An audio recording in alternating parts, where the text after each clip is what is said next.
file IOs. Okay. So file IO is nothing but it is like which works on the file systems, like text file, code file, or any other file. So this is good time to start. We'll proceed, or we'll wait 5 more minutes for the participants to join.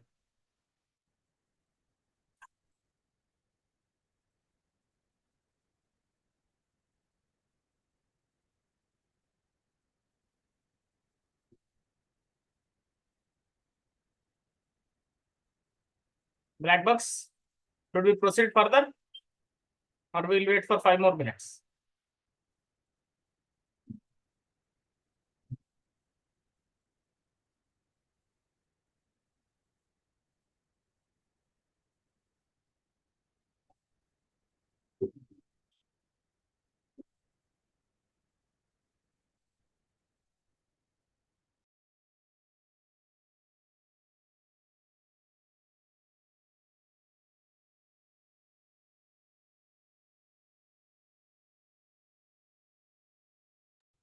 Nice.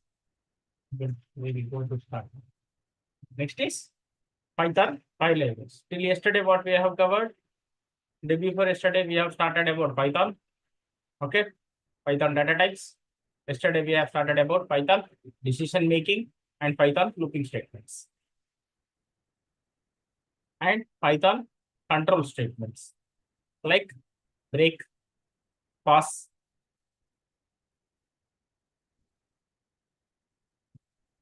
Yeah, decision making statements in Python. Triveni, correct. So today we will cover about Python file IOs. The Python file IOs are nothing but it is like input and output procedures. So similarly, we will have in the C programming also. Okay. Print Python is really a great language, isn't it? So it is like a print command, which will print on the screen. This is output print command. Next is reading input from the keyboard. So it's like scanf in C language.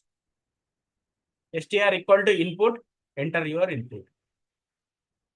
Enter your input, colon. It can be a number. It can be a character. It can be a string also. Then the output is printing. Received input is string. Okay. So what are the two operations we are doing? We are doing printf and scanf in comparison to C programming. So to print the data on the screen, we use print command. And to read the input values at the runtime, we use reading keyboard input. That is str equal to or any variable equal to input of data. Whatever the data you want to give it as. You can specify the file format also. If it is binary, %B. If it is decimal, %D. If it is octal, %O. Or hexadecimal or complex numbers also. Even. So you can specify the data type. Clear? You are able to catch the Python file labels first thing, printing to the screen and reading keyboard inputs. Yes, sir. Very, thank you.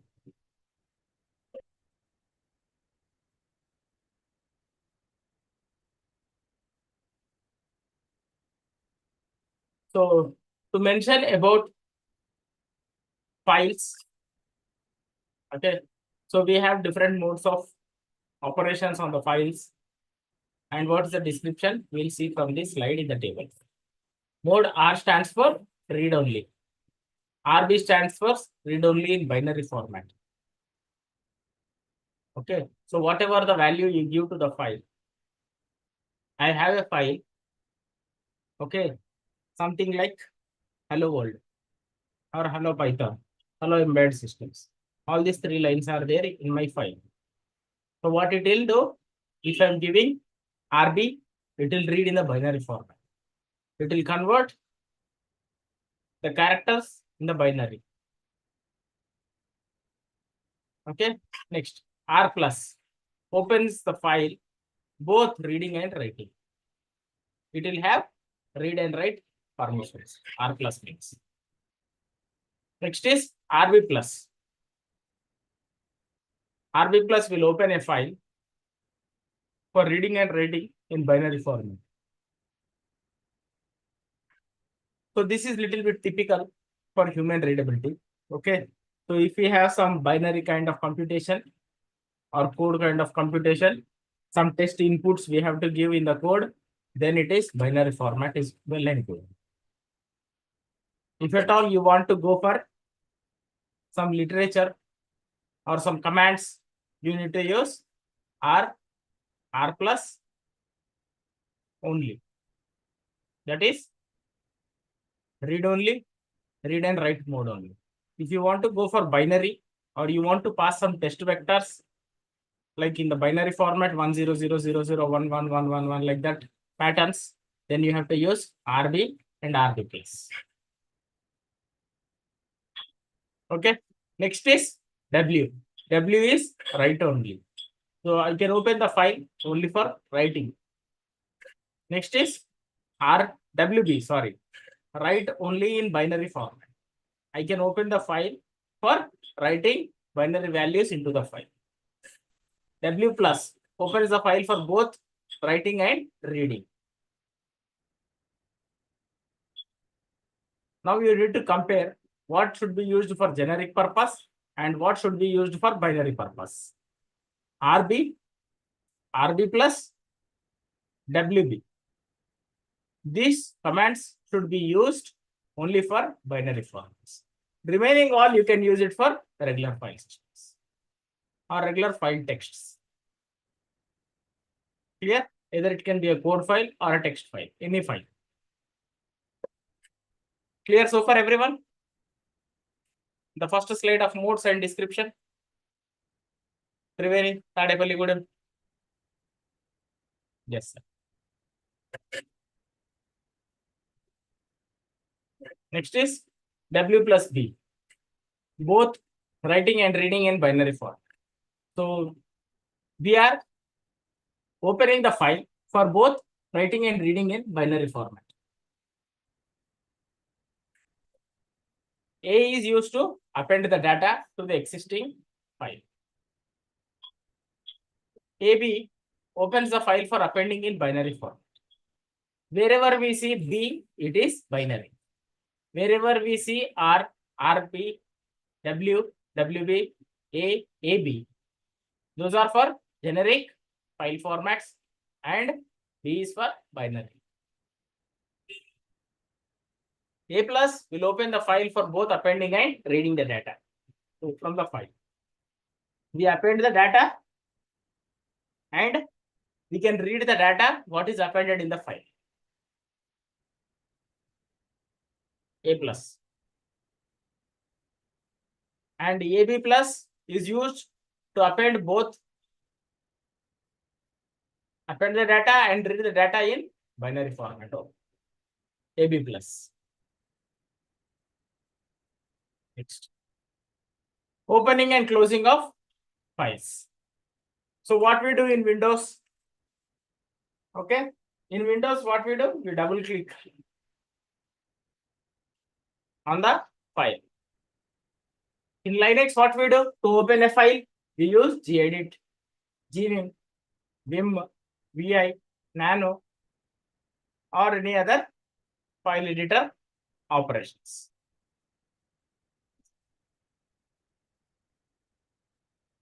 Yeah, Triveni, RB plus WB.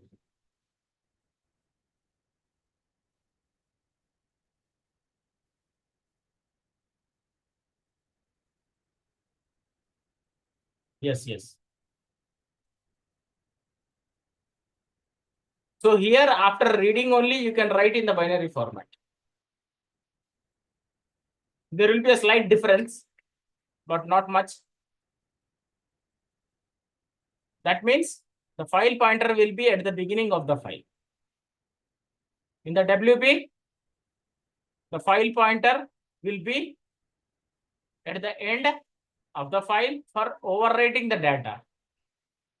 If the file doesn't exist, it will create a new file. But RB, it is an existing file. Triveni, RB plus file is an existing file. WP plus file is an will write the data in binary format if the file exists. If that doesn't exist, it will create a new file. Clear, Triveni? So try to read that comments. Next is opening and closing files. So in Windows, we double click the file to open, or we'll right click the mouse and do open or open with. Whereas in Linux, we use text editors like Nano, gedit, gbim, vim, vi, or xpdf if it is a PDF file, like that. But whereas coming to the Python programming,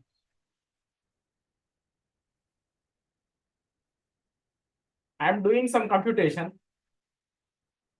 In middle of the code, I need to load some data to using a file. At that point of time, this file IOs will be very useful. Or else, I call some function in the middle of Python code, and that function code is not present here. That is present somewhere else in some file. So I need to go open that file and execute that function and add that code and give that result and add that result to my current code and do the next computation. At that time also, these file IOs are very useful.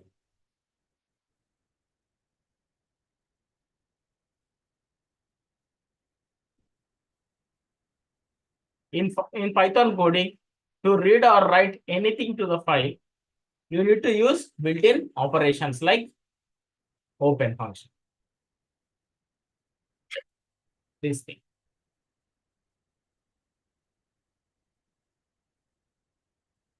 Okay. Open, small braces. This function creates a file object which could be utilized to call other supported methods associated with it. Other supported methods means it is like another logic of code or another function of code or another set of output data or another set of input data. Whatever it may. Okay. File object equal to open file name, comma, access mode. Access mode means R, R plus, RB plus, W, WB plus, A, AB plus, like this. Access modes. Access modes determine the mode in which the file has to be opened. Read, write, append, etc. Okay. The file name is nothing but whatever the file you want to open. Clear so far, everyone? Does it make sense?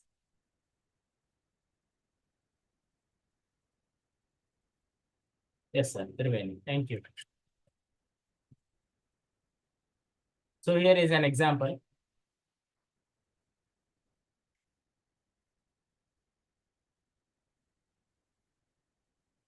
We'll try to take this for ty.txt.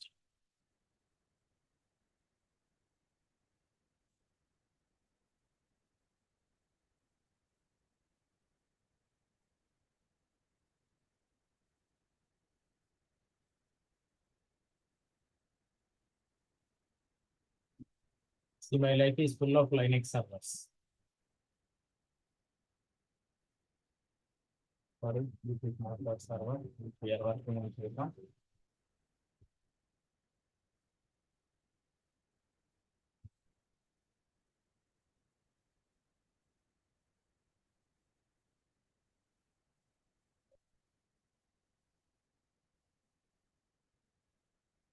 Yes. Here I am.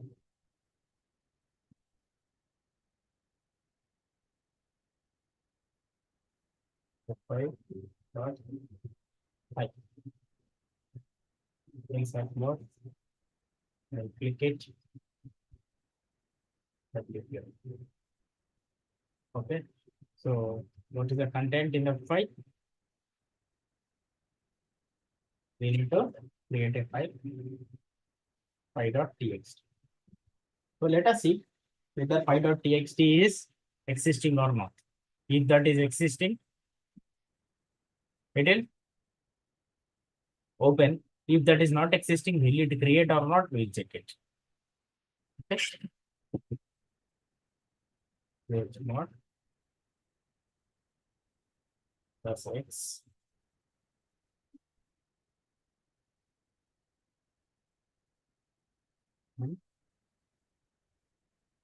Evidence syntax error in that line one. Then column to create a given. Suppose syntax error.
Python.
There is a mistake in code. I'm trying to figure it out.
rm minus rf. These are Linux commands. Okay. File3.txt. Then now cat file.py. So what I'm doing first, f equal to open file3.txt in a write mode. What I'm writing to that file, f.write, okay, is the method like we use in oops concept like Java or C++. F.write is a method, okay, that I am writing this text to that file. What text? I have deleted the content. Next, I'm trying to close the file. Okay, open and read the file after the overwriting. After this is written, I'm trying to open and check in the read-only mode. What I'm trying to do, f equal to open file3.txt in read mode. Print f.read is the method. This method I am printing what is has to be read from the file3.txt. Is this clear, everyone? Someone is able to follow the code. What is the file operations? Dear participants, you are in the class, or you might have kept it for a live session recording and you left it for other work. Raja, thank you. Adepalli Gudem. Anyone else has doubts? Sharat?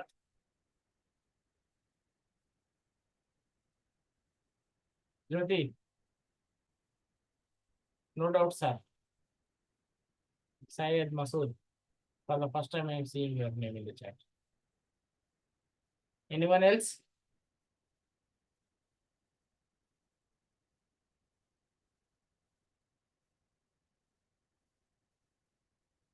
So what I am understanding is I am using function open.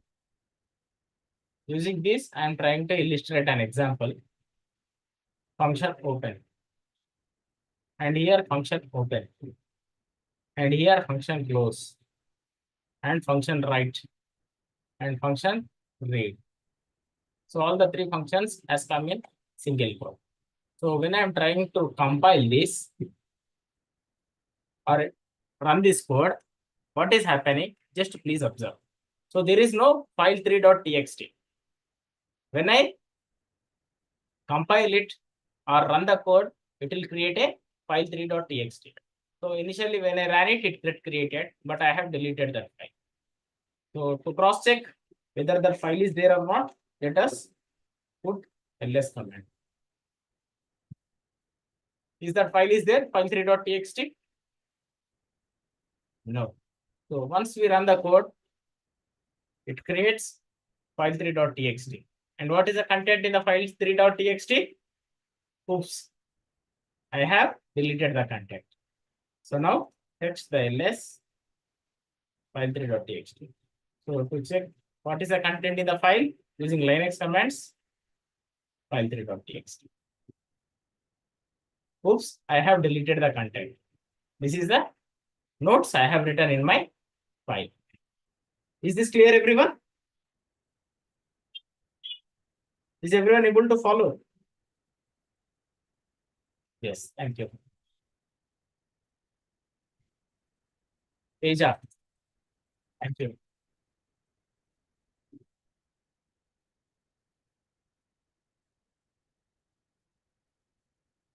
Next is close method.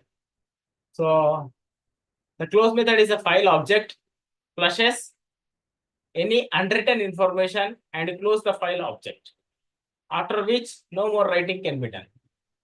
So when we call the close method, okay, the files keeps closed, and if there is any data to write in that, it will not write the data in the file. Okay. Yeah, we'll try that, Alluri. Give me a minute, I'll have a cup of tea. Okay.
Yeah, I will come back. So Triveni, you have a doubt. You want me to use in this code WB plus access code. That's what you are telling, right? Triveni. Triveni, is that correct? You want me to test the code by using WB plus mode.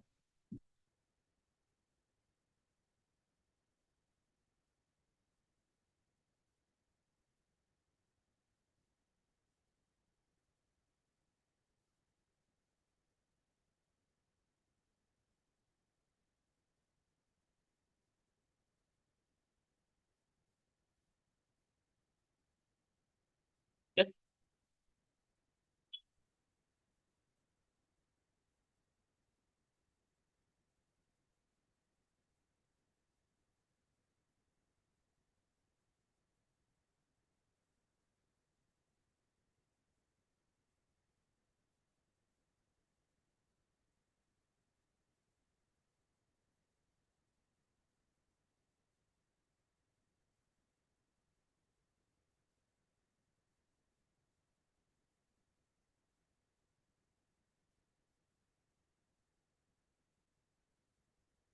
As this is the text, okay, it is displaying in the text format. So if you want to pass the values in the binary format, we have to send the values in the binary format.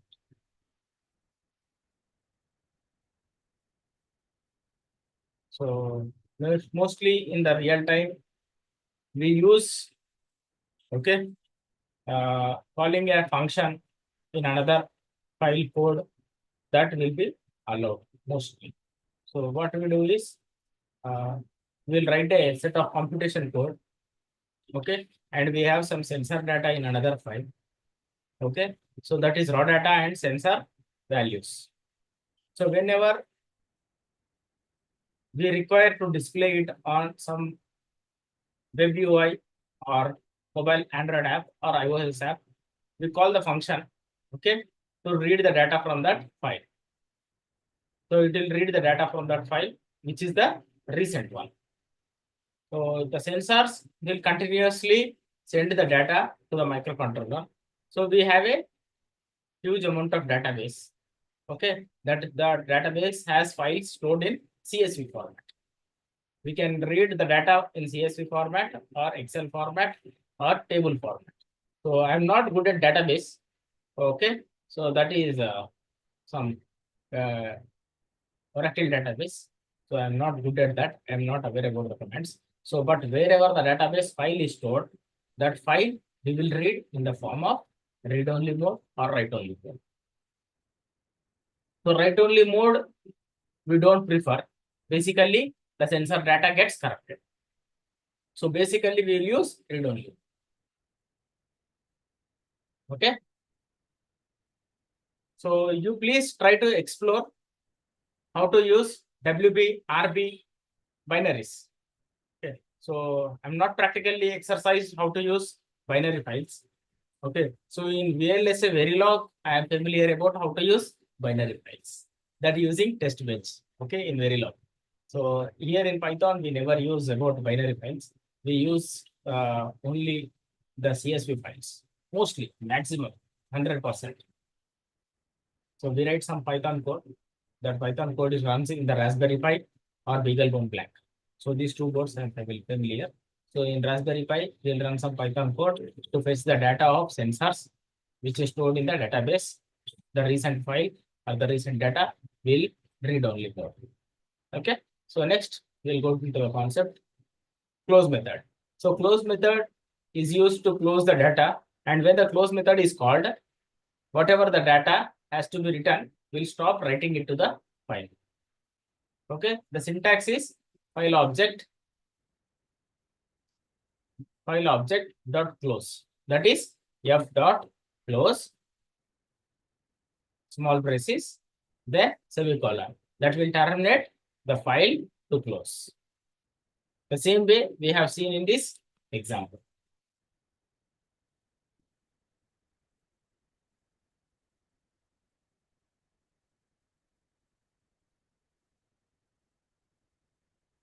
Okay, f dot close.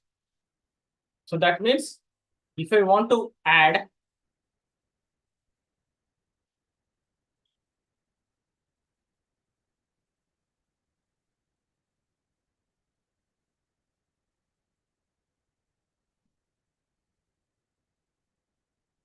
okay,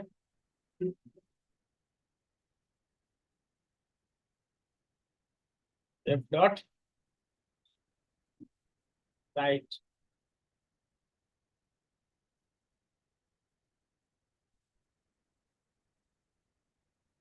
This is embedded and IoT session.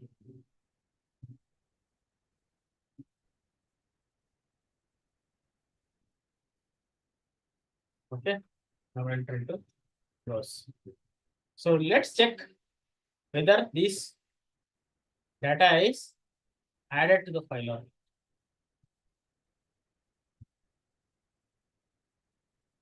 Yes, this data is added and it is not in the new line. It is in the continuation with space. So if you want to go for a new line, we need to use new line escape sequence characters. So this is how we are trying to use fclose function. File, close, and any more whatever we write after close. So that also we'll try.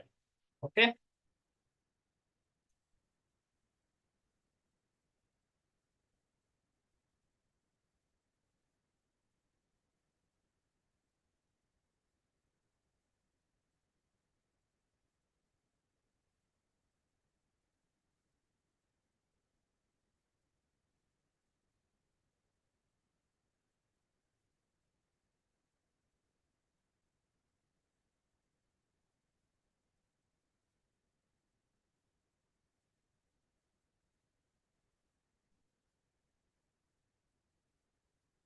Okay. Let's run and check the code. After close function, does the file IOs allows to write the text to the file3.txt or not? See, it is giving some operational IO error. It is not allowed to write.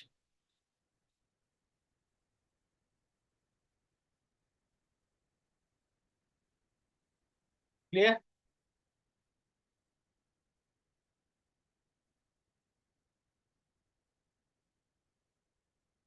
Is everyone able to understand?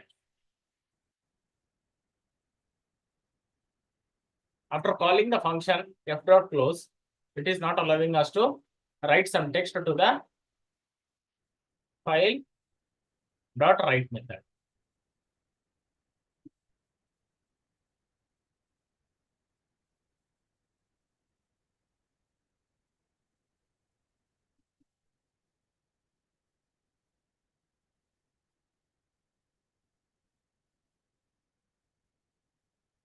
The first option is file open, which is opening the file in write mode. And next is close method. Next is write method. So we'll try to illustrate this example.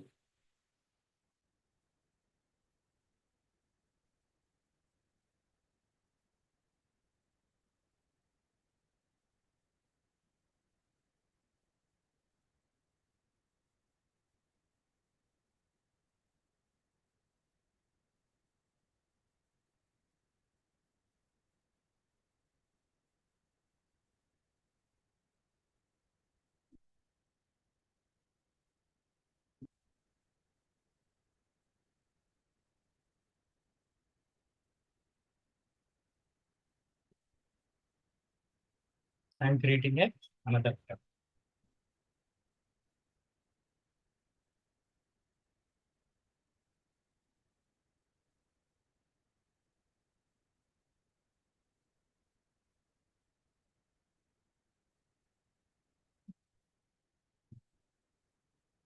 What was the option?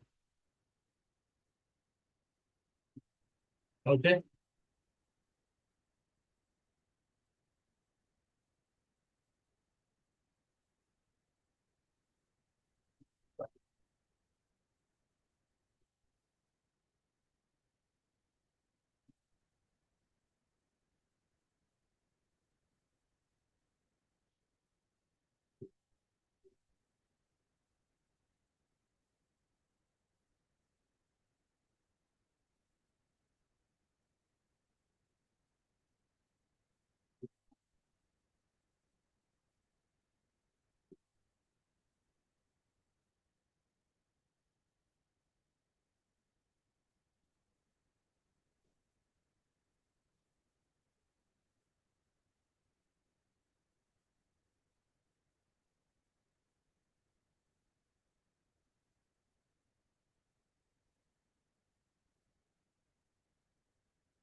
Okay, it is taking in the buffer file3.txt only.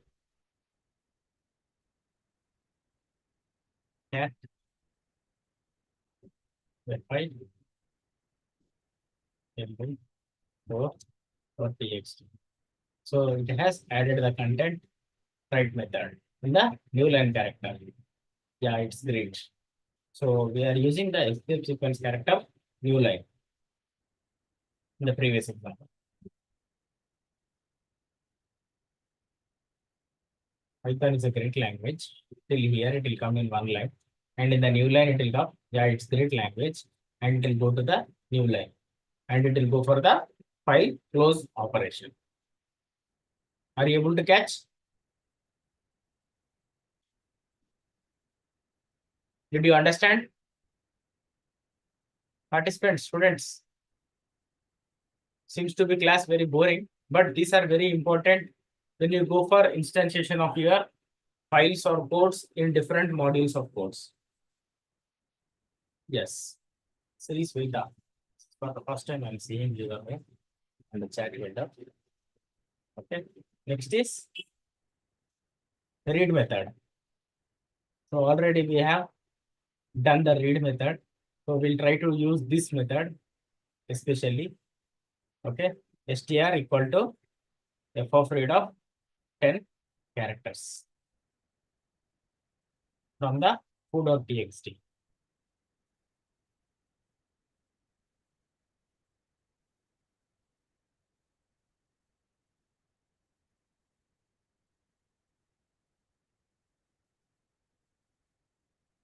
il6.txt, right?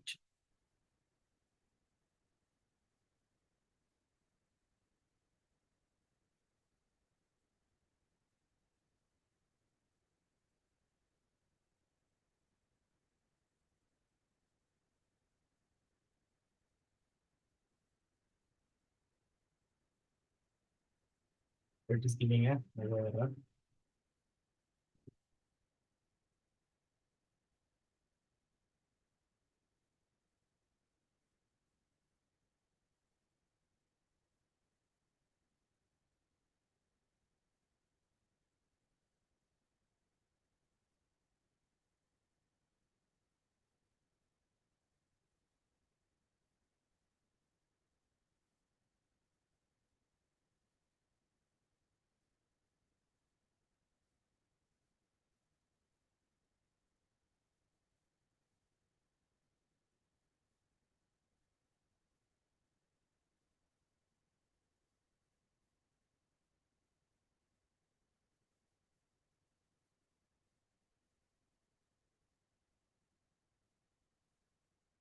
So there is no foo.txt. So how can it open for read only mode? So what we will do? We'll try to execute it in write, or else we'll create a file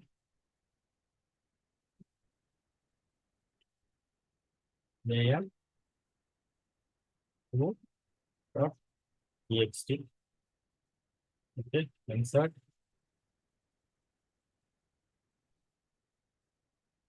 input some text. This was text is one. Okay, now run this. The read string is we can set. So it is trying to get the 10 characters of foo.txt.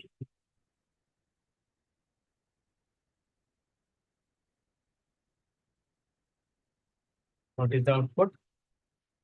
We can set it here. It is 10 characters.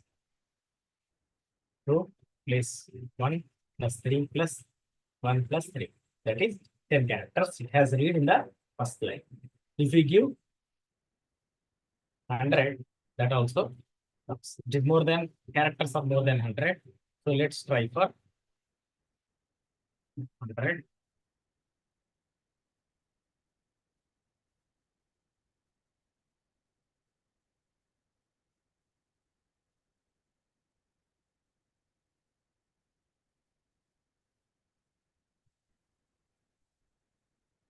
So it has read string 100 characters from the IIDT file.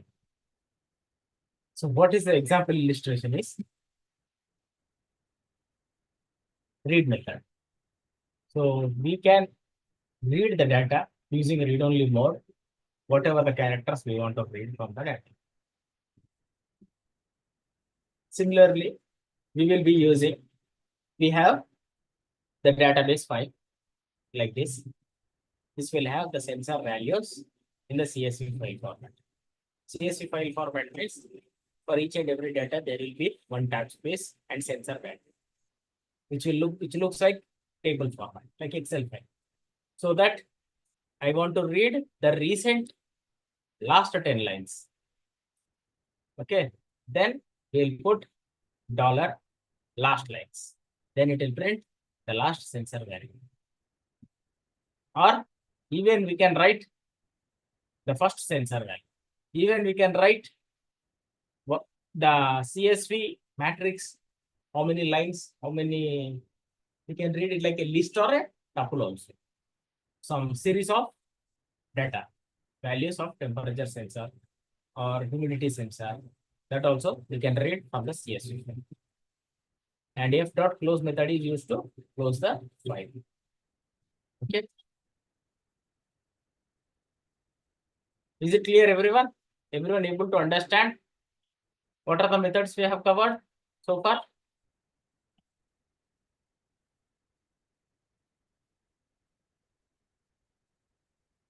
Open.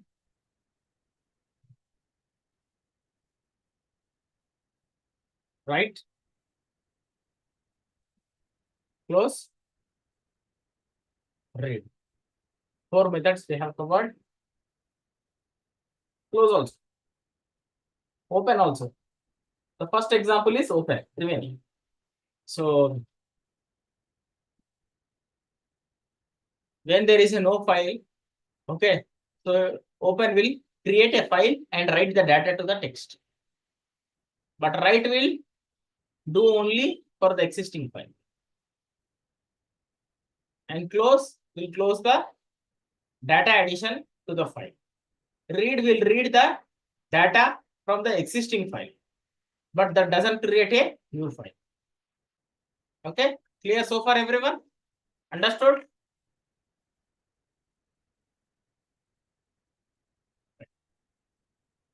Next, file positions.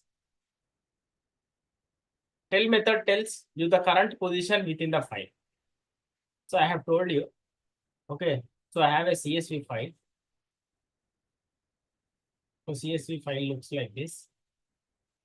It is normally a text file. It has one value here. It has another value here. It has another value here. It has another value here. It has another values here. So like this, we will have a number of values similar like Excel format. So I want to read this position value. So what I'll do, I'll know the line number, I'll know the column number, and fetch the data of this cell if it is an Excel file. So using this file position methods, okay, the tell method tells you the current position within the file. So if the cursor, okay, the write method or the open method, what it will do? It will write on the last line of the cursor. It will give you the position of your cursor. Tell method. The seek method, we have to give the offset value from the line number or from the index number, okay, to fetch the data value.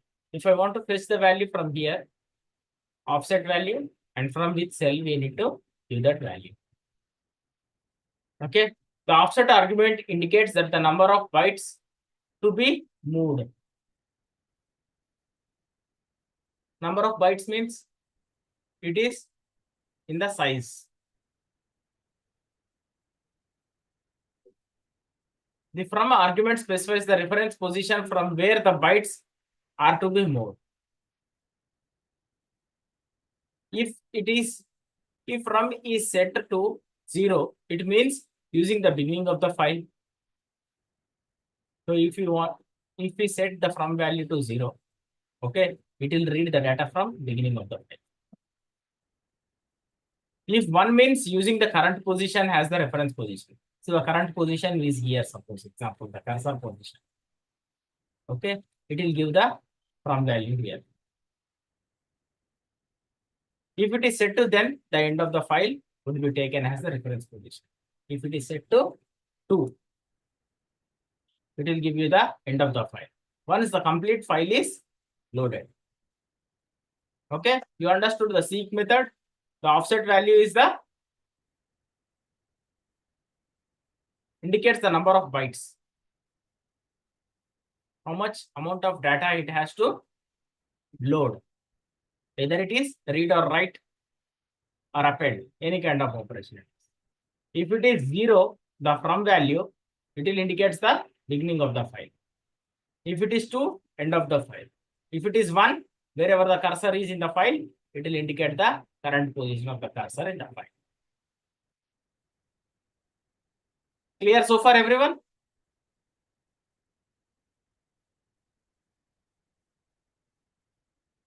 Theoretically. Yes, sir, Raja.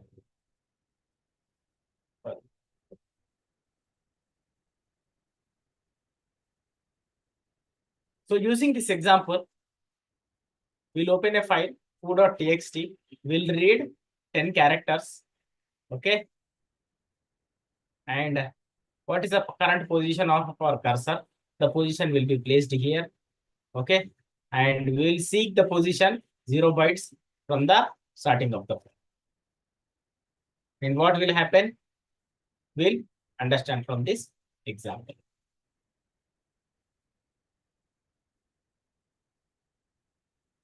You are able to follow Triveni?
So initially what we are reading, the 10 positions of the text file foo.txt, we can set. Okay.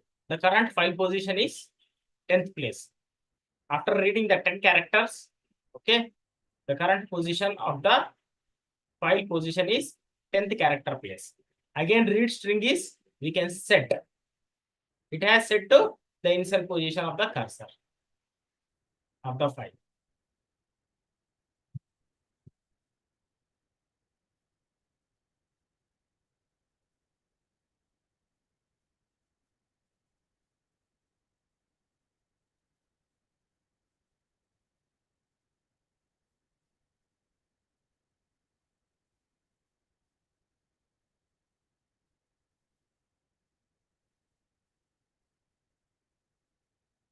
So foo dot open will create a file in read mode.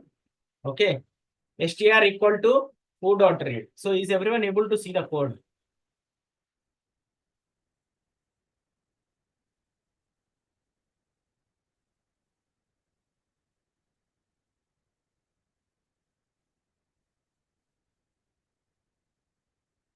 I'm not sure whether I can zoom in or not.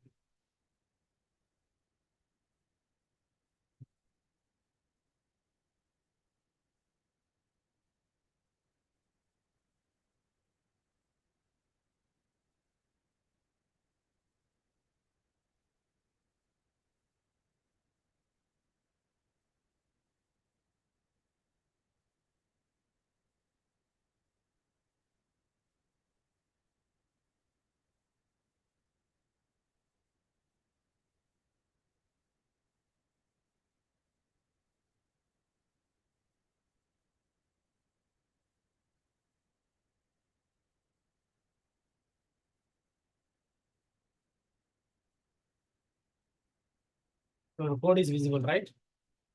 So the first method or the first line one, we are opening a file foo.txt in read mode or read only mode. Next, str equal to, we are reading the first 10 characters of that foo.txt. What we are displaying? The first 10 characters, okay, which is assigned to the value str, that we are displaying using print command.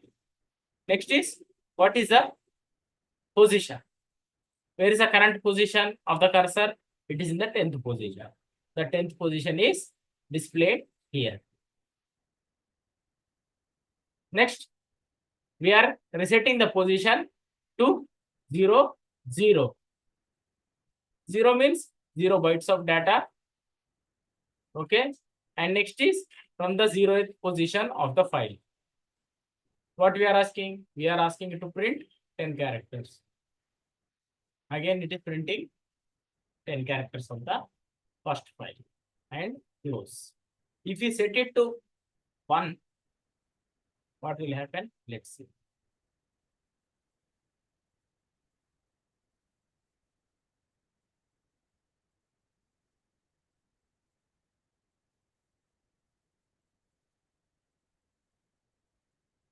If I am set it to 1, where is the current position of the cursor in the middle of the file? It is printing that text, socket num. You can see there is socket num. See here, the last, it is printing till here. Okay. The current position of the cursor is in the last file. So in the last line, it is printing the characters. Clear so far, everyone? And if we edit the code and put the seek value to 2, what will happen?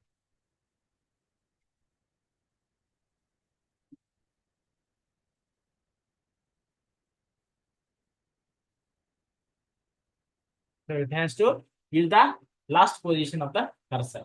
So in the last position of the cursor, there is no text. So it has given empty. So it is printing no data. Clear? From the last position of the cursor, from here, do we have any data of 10? 1, 2, 3, 4, 5, 6, 7, 8, 9. Okay. And PP. Let's save this. And I'll put my cursor here. Okay. And I have saved the file. Now let's observe what it will do. So it is printing the last character. Whatever the updated file is, it is taking only the last updated value of the file. Even PP also, it is not taking. Why? Because it moves to the cursor position last of the file. Clear so far, everyone? With the example of 10-line seek method.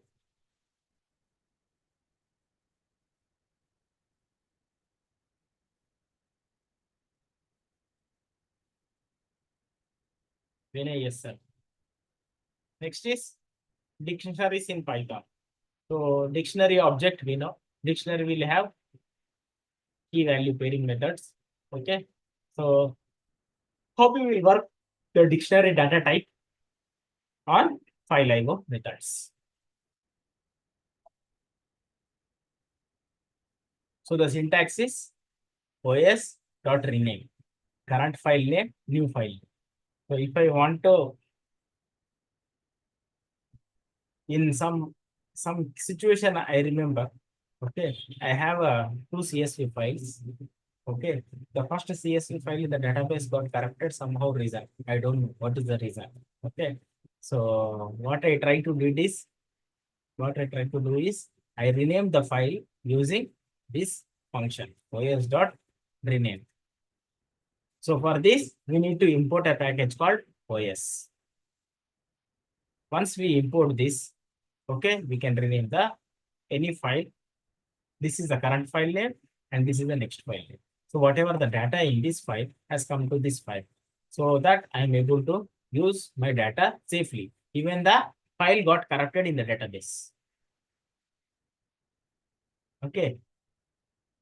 This is small logics or tricks where the coding experts uses.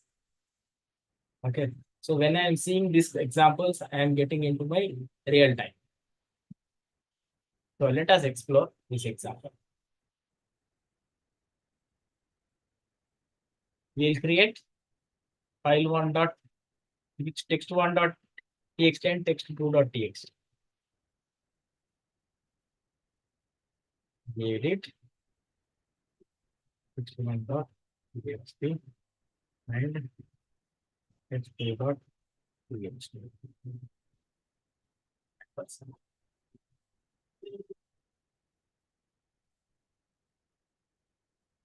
What will put in this? We put this one in this code. Next time. So text two. No, put this one.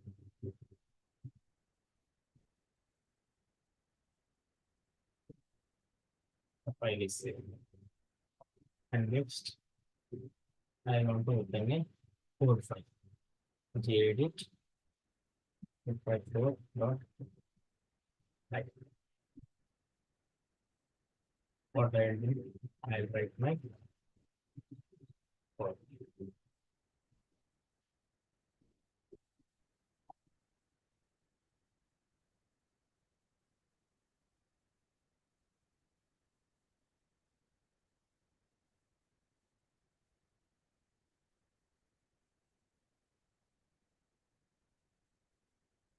So here I have replaced text.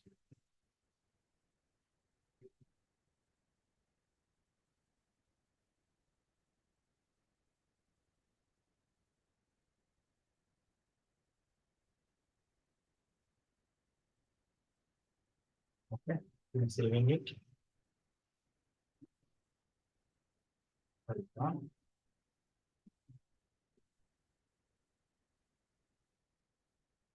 Now let's try to see the files.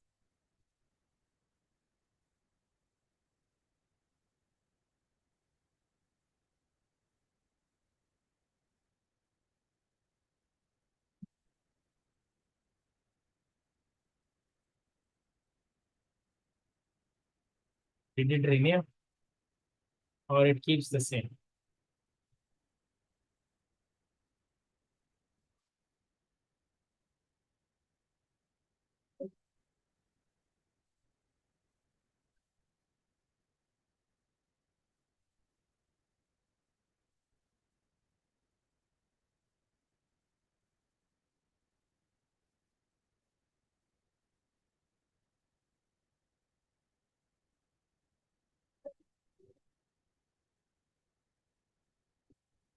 Same amount.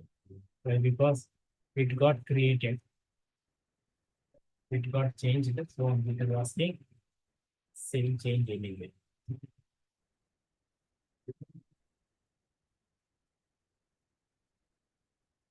Yeah, it got renamed. So only it is asking to reload.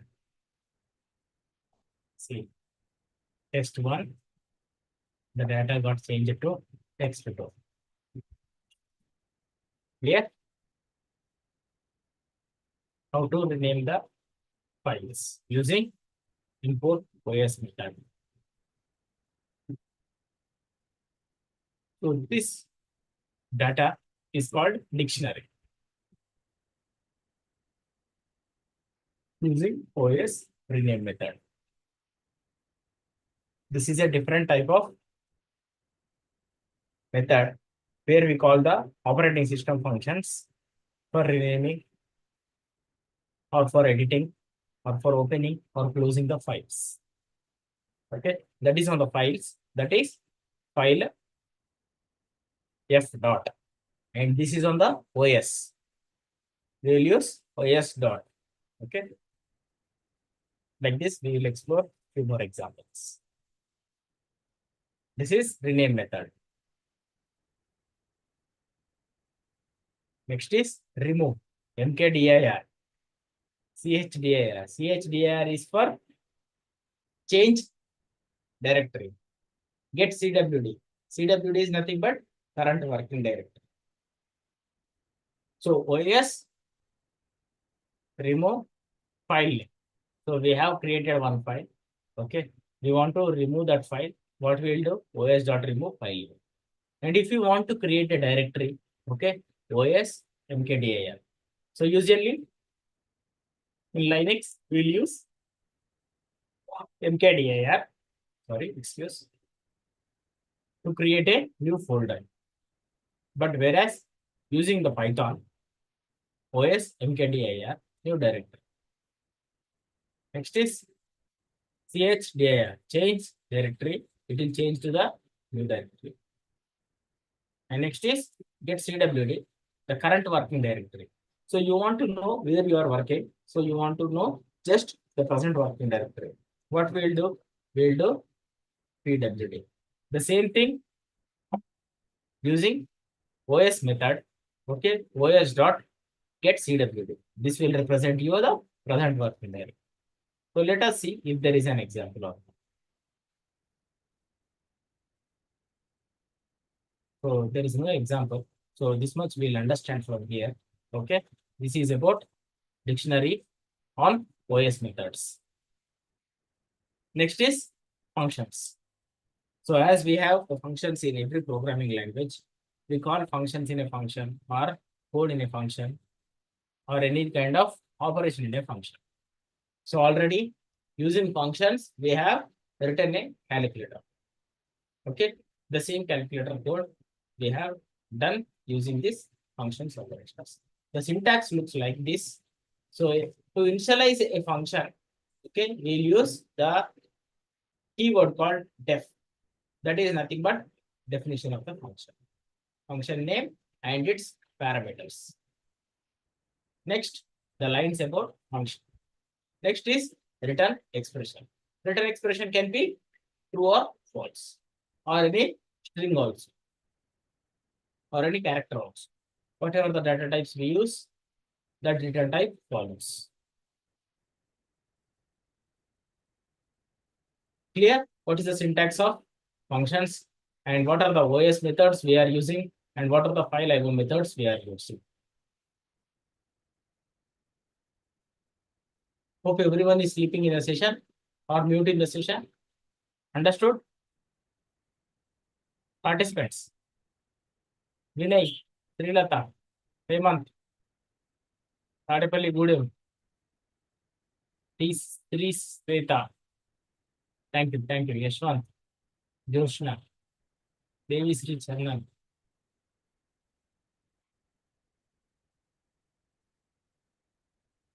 Arjun, KDK.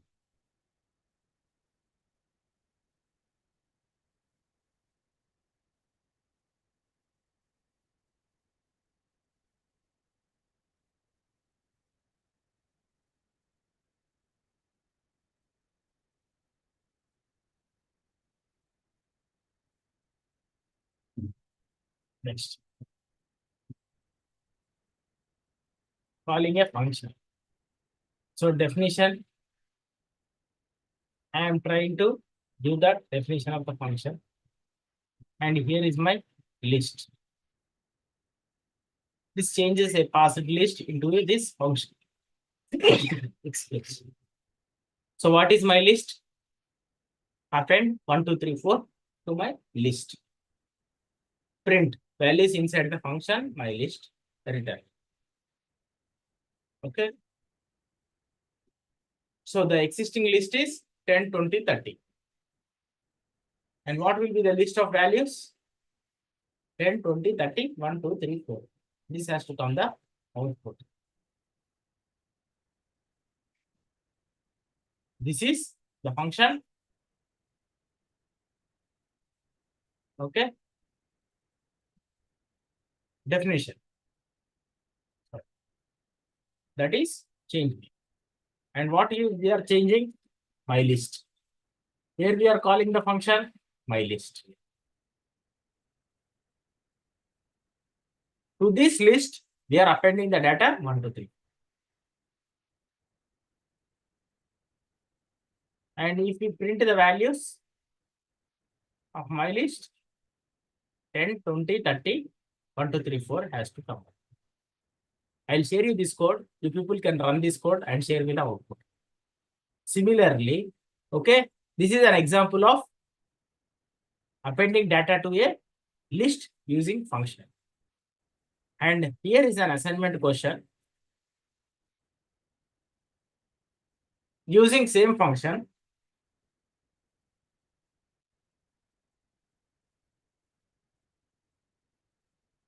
append tuple data to a dictionary data.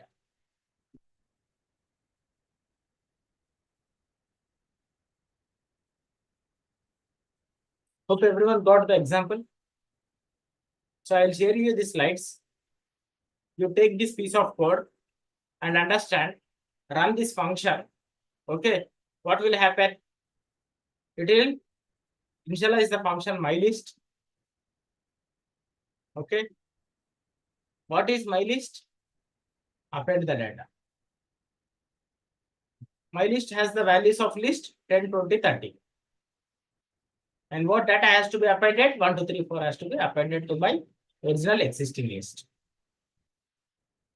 And after change, we are printing the mylist with the appended data values. So similarly, you take here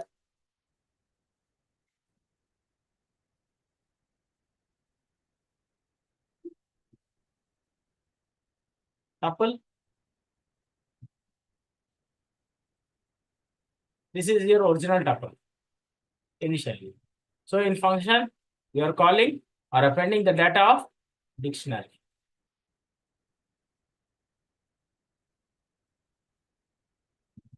Clear?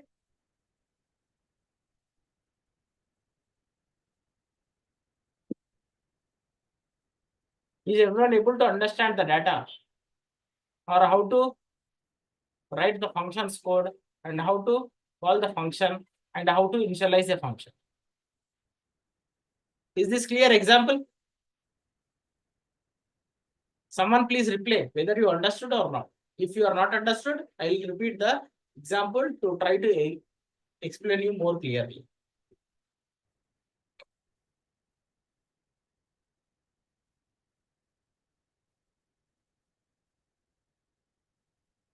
Ishwan, thank you. Lokesh.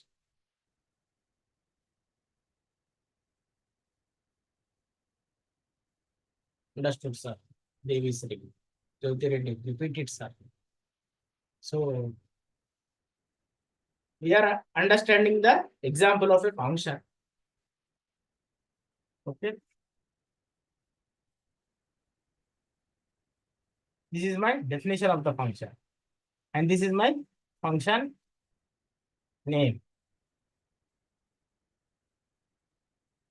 Okay. What I am trying to do, I am giving a input of my list. So what is the input of my list? 10, 20, 30. I am calling a mylist function here. What I am calling? Mylist function. I am trying to append this list to the existing list. 10, 20, 30, and append 1, 2, 3, 4. So this will become a new list. Change me new list. So I'm printing that new list. So the values comes outside in the new list are 10, 20, 30, 1, 2, 3, 4. Clear, Jyoti Reddy?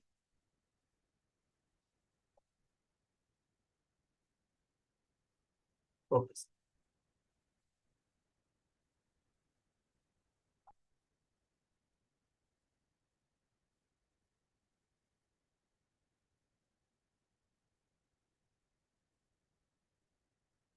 So next is, so what we have done here, the return type is replicating the list value. In the next example, what we are returning?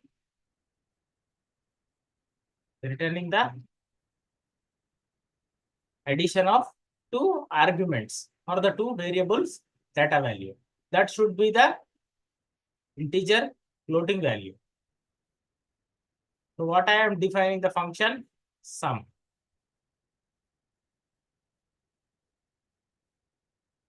Okay. The sum is having a variable called total passed with arguments arg1 and arg2. Print inside the function total. Return total value. What will be the total value? The sum of these two variables. How to read the sum of two variables? We can read in the runtime. Okay.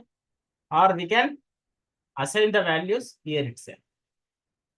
If it is a single value calculation. If it is a user defined values calculation, then we have to assign it using the function or scanf read method.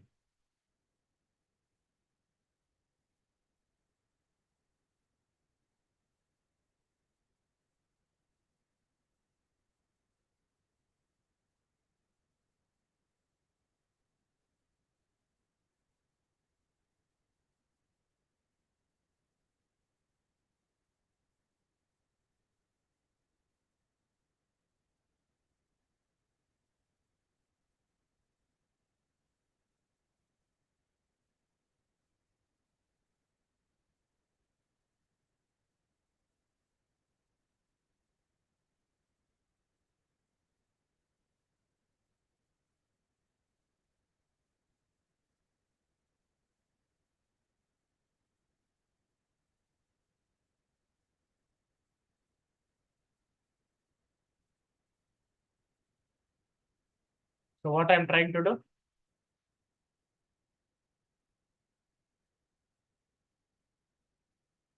Sorry. Total equal to 0. I am initializing my sum equal to 0. And I am calling a function sum. Passing two arguments arg1 and arg2. Okay. Next, total equal to arg1 plus arg2. That is, I am using operators. So I am defining the function calculation method. Print inside total. Return total value. What it has to read in the calling function? Sum of 10, 20. What it has to print outside? Total. Clear? Let's check this example.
Got it?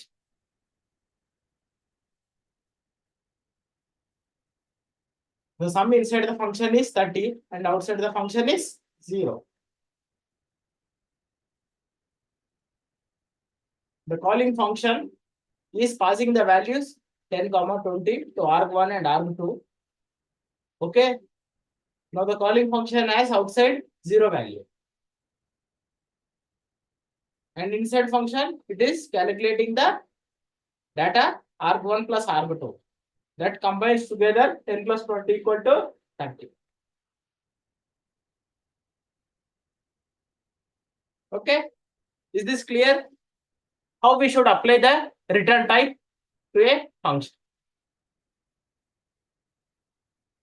The example illustrates about return type.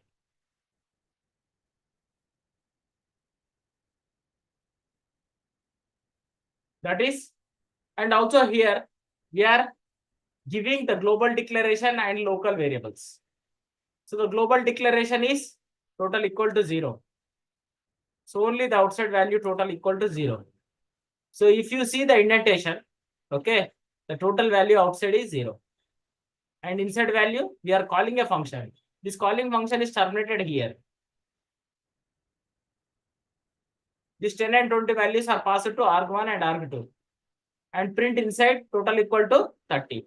I return total equal to 30. But it is not returning or modifying the global declaration. It is printing only the inside value. Total equal to 30. But outside value, we have declared the total variable 0. That is printing the outside variable, total variable 0. That is how the illustration of global versus local variables comes into picture. And about return. Clear? This ends about Python session from our side. Okay. So now we will understand how to use this Python code using Raspberry Pi. So all we have learned theory about Python. Okay.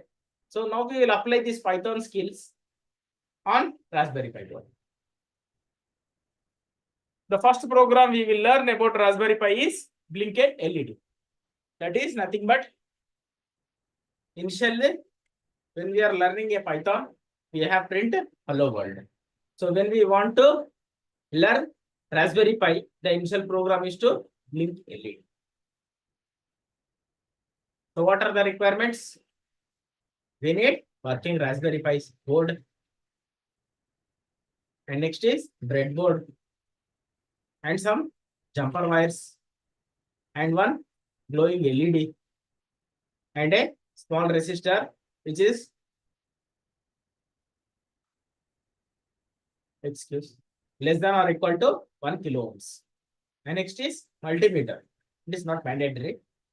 If it is there, you can check the current value or voltage value across two terminals. Okay.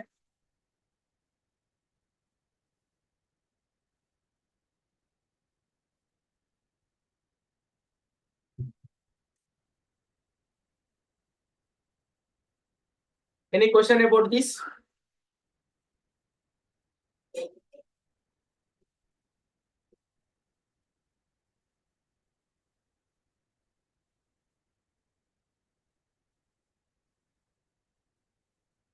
So far, what we have done using ESP8266, Node MCU, and Arduino Uno board at Mega 328 microcontroller, we have written a code in the Arduino IDE.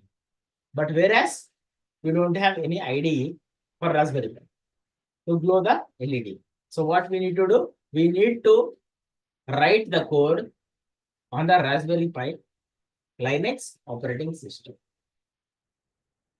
Before Python starting, we have learned how to set up, how to install, and how to boot SD card with Raspberry Pi OS, and how to install Raspberry Pi board using SD card, and boot the Raspberry OS, and how to check the Linux commands. Okay, this much we have learned before Python sessions.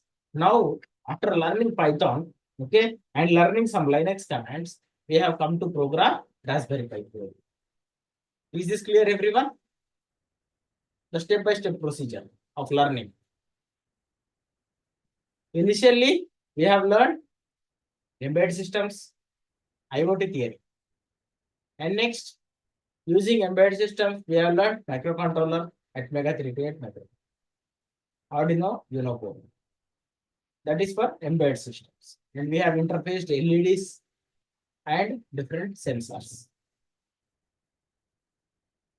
And as IoT platform, we have learned Node MCU, ESP8266,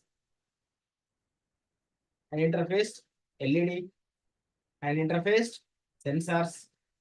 And to send or receive data from internet, we have used BlinkApp and ThinkSpeak. These are the two Android applications and web applications. To send the data to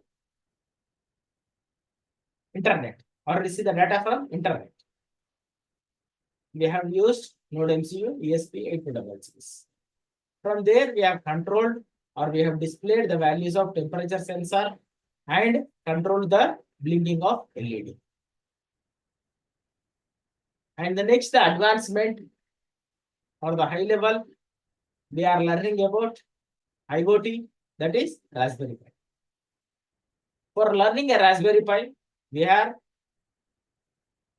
understood what is Raspberry Pi, what is Raspberry Pi board, what are the peripherals on the Raspberry Pi board, and what is the ARM processor, what is the ARM architecture of the Raspberry Pi board, and pin diagram of the Raspberry Pi board. Okay, and booting of Raspberry Pi board installation. And next, to program Raspberry Pi board, we need to have skill called Python. To learn Python, we have come to Python programming. Based on the basic understanding of Python for an embedded engineer or IoT engineer, we have learned Python data types, Python operators, Python decision making, Python looping statements, Python functions, Python file IOs.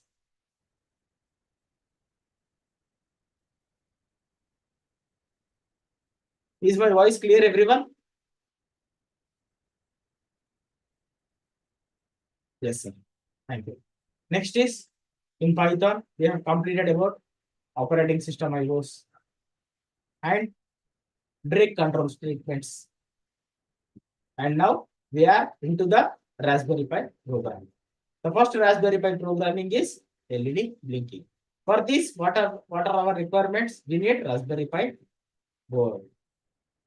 And next is breadboard. And next is human or male to female, male to male, whatever the requirement is, jumper wires. Next is glowing LED and small resistor for limiting the current, and multimeter is an option. And here looks the circuit diagram.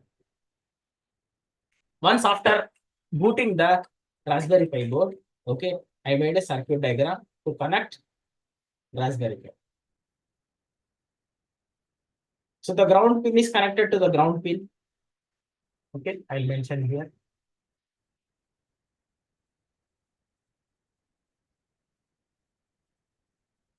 This is ground pin. And this is GPIO pin. General purpose input output. And this is giving some voltage data. This voltage data will be 3.3 volts. To limit the current, to spoil the LED, we are using resistor. Okay. In this way, we have to connect the LED to the Raspberry Pi board. Okay.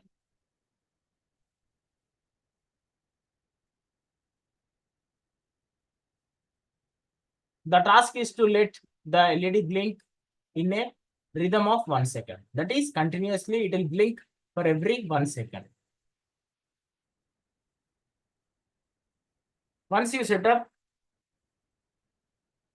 this kind of connection with your Raspberry Pi board. This is a realistic image, okay, where we have done in our premises. Okay, so I'll show you the code also.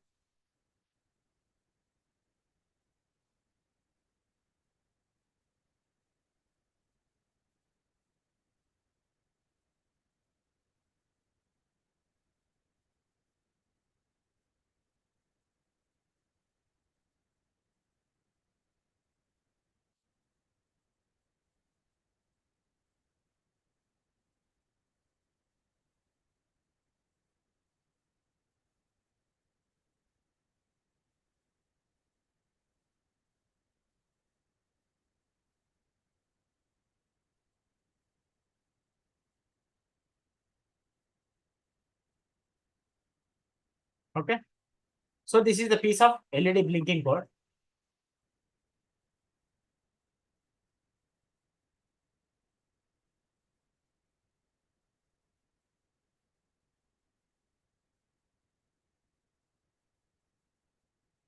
Import Raspberry Pi GPIO has GPIO.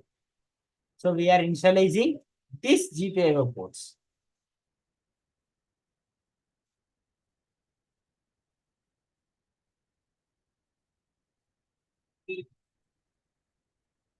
We are initializing the board Raspberry Pi board pins has GPIO pins. And I'm importing another function called time. Okay. And I am setting the GPIO mode to GPIO.BCM. There are two modes of GPIO. One is BCM, like Broadcom mode, and the second one is general hardware pin modes, like 1, 2, 3, 4, 5. The pin numbers 1, 2, 3, 4, 5. If you are using GPIO BCM, we have to see the image of GPIO. I will show that in the internet one time.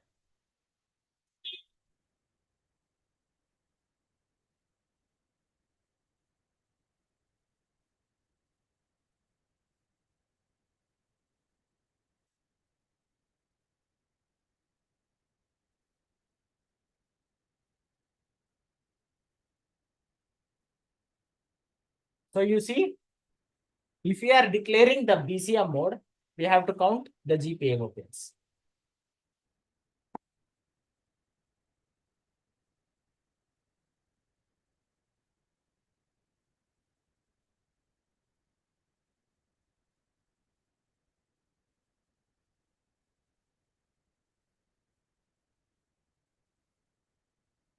We didn't paste.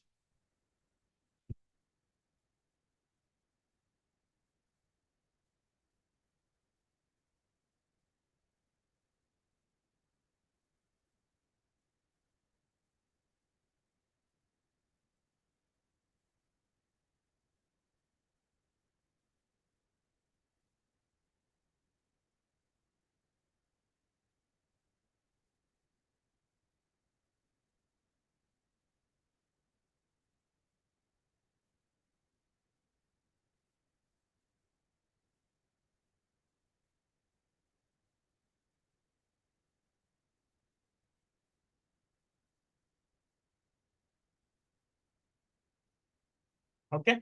So if we see, when we declare in our code as GPIO BCM, so we need to check the pin 18. GPIO pin 18. Okay. The pin number 12. Can you see here?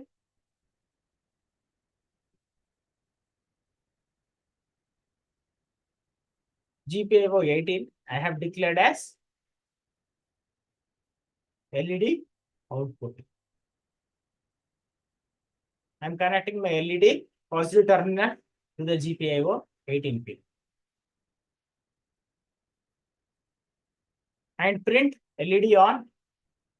And at that time, my GPIO pin is supplied with high voltage. That is 3.3 volts. And for a sleep of 1 millisecond, I have imported timing library. I will go with LED off. That is LED GPIO low. The pin GPIO 18 will go low. That means LED gets blinking continuously in a rhythmic way for every 1 millisecond. Is this clear, everyone? The example?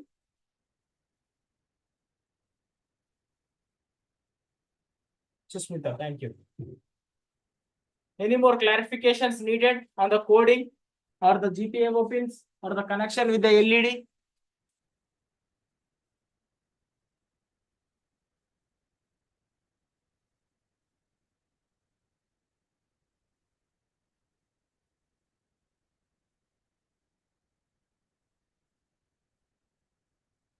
Clear so far, everyone?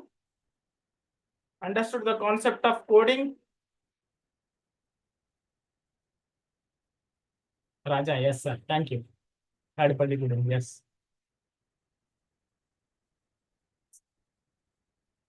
Next topic is interfacing of temperature sensor. This is a digital temperature sensor, DS18B20.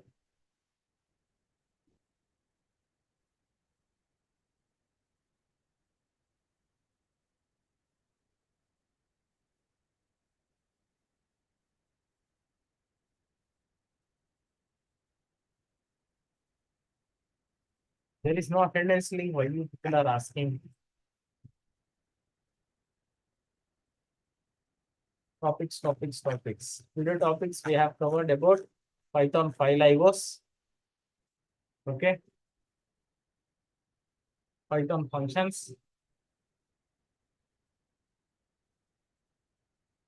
Next is Raspberry Pi, blinking LED, and Raspberry Pi temperature sensor interface. So DS18B20 is a digital temperature sensor. Okay. So here also we are connecting the temperature sensor with Raspberry Pi board using jumper wires, resistors, and temperature sensor. Okay. So this is how we display it on LCD. If you want hardware, if you don't want any hardware, we can display it on terminal, directly on the terminal of Raspberry Pi board, where we are running in the Raspberry Pi. So here are the connections. What are the items we require? DS18B20 temperature sensor IC. Okay. It has 3 pins: VCC, ground, and data. Okay. Every time VCC pin is connected to the resistor to limit the current, to avoid the spoiling of sensor. Next is blue wire is connected to the second pin of temperature sensor IC, where it is reading the temperature values with the Raspberry Pi. And if you want to display this Raspberry Pi temperature sensor value on the LCD, we are interfacing 16 cross 2 LCD. Here we are displaying the LCD data.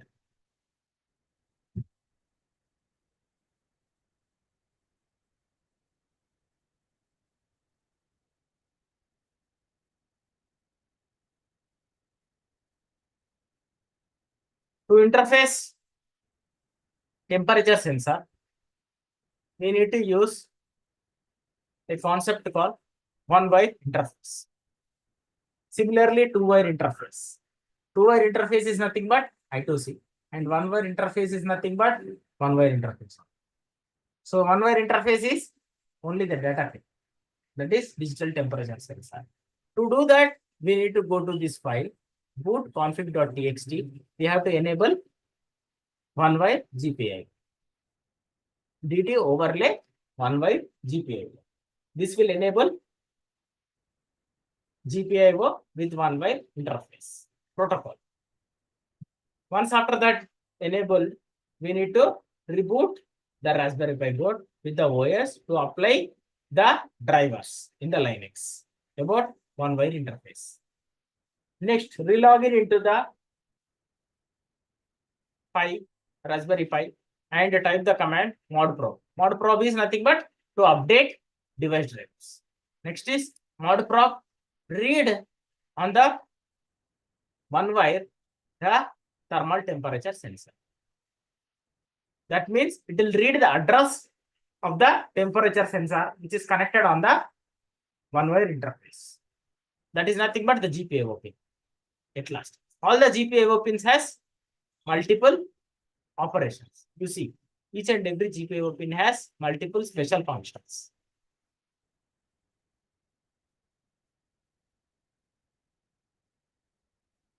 Some GPIO pins will work only as a GPIO pins. The other GPIO pins has multiple functions. Clear so far, everyone?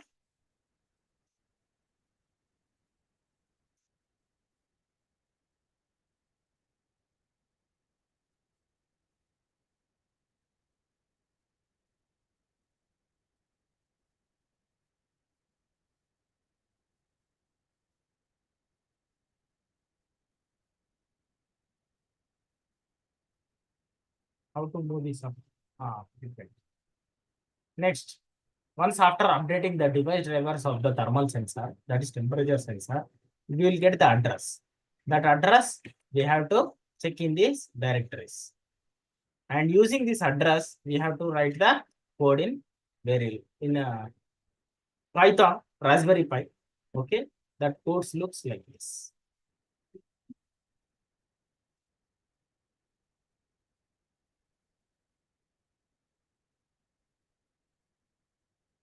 See, this is the address. So this example we have taken it from internet. Okay, so the address of the bus looks like this 28. It is like hexadecimal number. Okay, so that hexadecimal number we have to put it in one wire slave interface. One wire slave interface is nothing but our DS18B20 temperature sensor. And once we run the code, it will display the temperature value, highest value and the lowest value, minimum value and maximum value. And we can write the calibration also. Either it is in Celsius degrees or Fahrenheit degrees. The conversion we can write in the code. Clear so far, everyone? I hope everyone got the concept of application of Raspberry Pi using Python.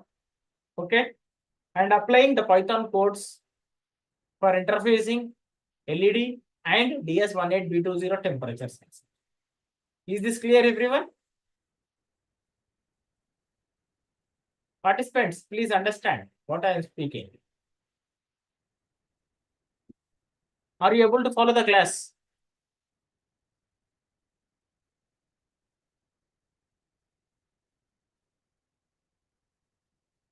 Someone please confirm whether I am audible or not.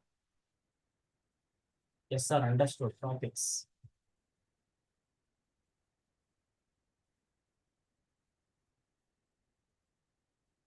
Any questions? Any doubts? So far, we have learned almost all 2 semesters of subject.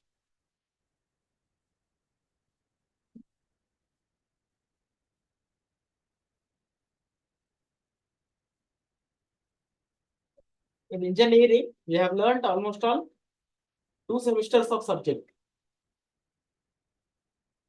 in a very short time on a fast track basis. I appreciate your capture of subject. So that's all for today. So someone please post the today's topics for Satya. Okay, might be he was or she was out of scope of the class. Write it zero. And next concept or next topic is about IoT cloud.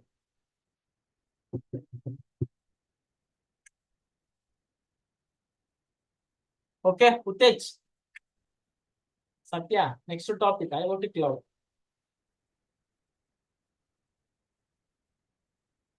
Yeah, good night. Okay, sir. Hope everyone is happy with this learning. Manoj, thank you. Raja, thank you.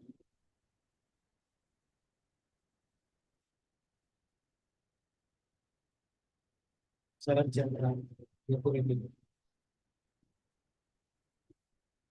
Krishna. Satya, today we have covered Python 5 Legos, Python functions.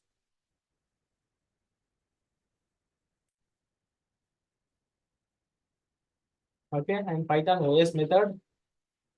And next is using Python, how to interface LED in Raspberry Pi 5. And next is temperature sensor DS18B20 interface with Raspberry Pi. This much topics we have covered today. Satya, clear?